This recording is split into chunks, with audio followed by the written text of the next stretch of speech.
Hello everybody, it's Marcel here today. I wanted to talk to you a little bit about dating older women and some of my experiences with it, some things to be aware of if one should choose to venture down that road.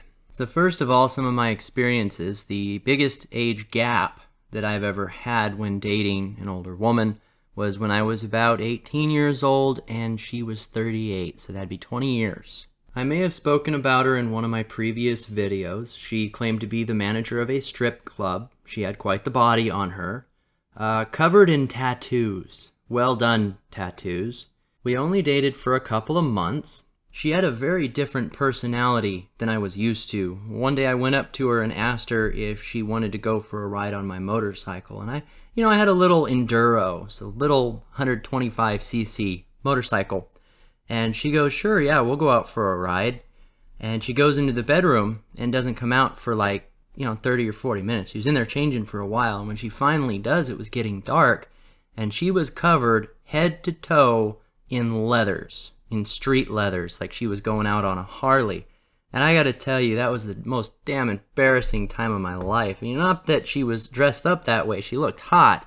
But the fact that she would dress up like that and go sit on my little enduro, it's like you don't... This is the kind of thing a couple of school kids would go out on a picnic with. Not something a woman dressed like that would go out on. So why would I even bring up this woman? Well, for one thing, she knew exactly what to do or what to say to stroke my ego as a man. She knew her game well. Better than the average woman. I'll give you an example. We're standing in the little grocery store that I worked in. You gotta figure I'm this little... kind of a nerdy 18-year-old kid, and this snotty, pretty girl at the store that I worked saw her waiting to go out with me after I got off of my shift. And she looks at her and she goes, "Are you going out with Marcel?" And this, older lady goes, "Yeah." And she goes, "Well, why? He's so dorky." And she looks at her and says, "'Cause he's got a big cock."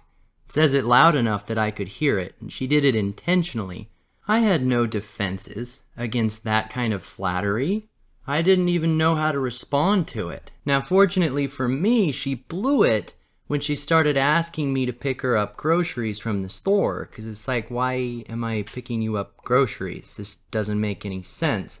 And I started paying closer attention to what was going on. She was milking me. She was using me for whatever money she could get. And you figure, I worked at a grocery store, so it really wasn't much. She must have had some other guys on the side she was doing the same thing with. Anyway, that's just one example. Other end of the spectrum, I dated a woman, for example, with 3 kids. She was in her early 30s. She was separated from her husband. The guy was genuinely a dick. I wound up being the rebound/babysitter boyfriend that she leaned on during the intermission between marriages. The ex-fiancé that I mentioned that was my boss in my previous video, there was about a 10-year age gap there, and she had kids and was looking for someone to take the job. That is, someone to stay at home and play daddy while she went off and worked. And I wasn't the first guy she'd considered for that either. She'd worked her way through several guys trying to get one of them to take on that responsibility before she moved her way on to me. And in all of these cases, none of them actually took the relationship very seriously, and they were all very goal-oriented in what they expected from it. They wanted me to fulfill a certain task within the relationship, whether it's taking care of the kids, or playing pretend husband, even just somebody to help them out through a hard time when they're in between actual relationships. Needless to say, I wasn't treated with the respect in any of these cases that I feel that I deserved. But granted, hindsight's 20/20, right? I didn't feel that way at the time. So some things to keep in mind before one were to consider dating the older ladies out there is between the ages of 30 and 45, when she hits the wall and her reproductive organs are starting to shut down. I mean, that's just nature. It happens. They're getting to the age where they really want to start considering whether or not they're going to be able to have kids, or maybe they already have them, they've been through a few husbands already, is that they're going to be at that range where they're going to want to settle down. They're going to want to attract a guy in that can take the job, kind of a nice blue pill beta male, fill that slot in the household, somebody they can depend on. They're getting kind of where the makeup isn't working as well anymore, so they're going to try and get the best guy they can. Nature kicks in. That home building mentality got pushed off a little bit too long. Finally, they realize, oh shit, it's time.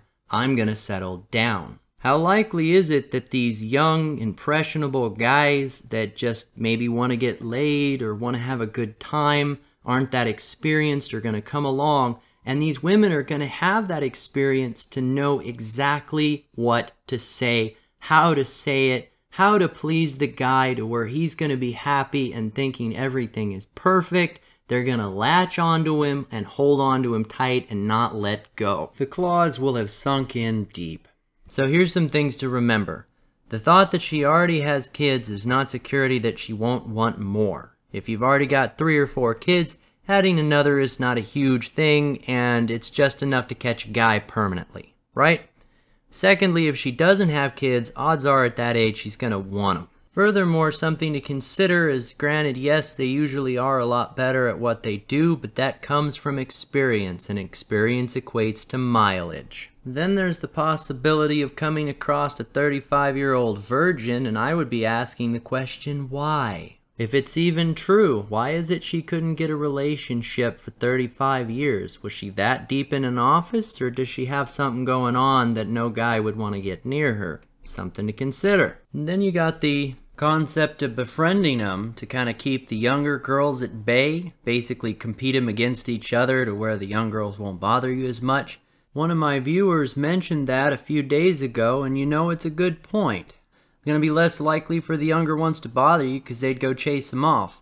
One thing I would caution about that is, though it is an option, the potential for them causing problems is just as much as if they were any other woman.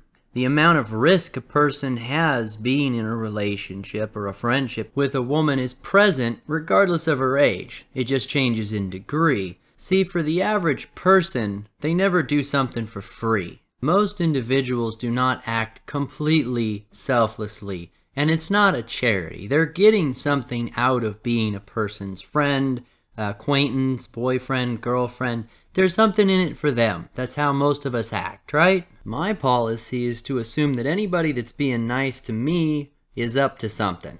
And, you know, half the time I'm right, half the time I'm wrong, but I'll take the chances to err on the side of caution any day. Overall, some rock-solid advice that I would give to anyone is when you're looking at a potential relationship, don't settle. Consider everything together when you're judging whether or not you should be with that person. Don't just look at personality.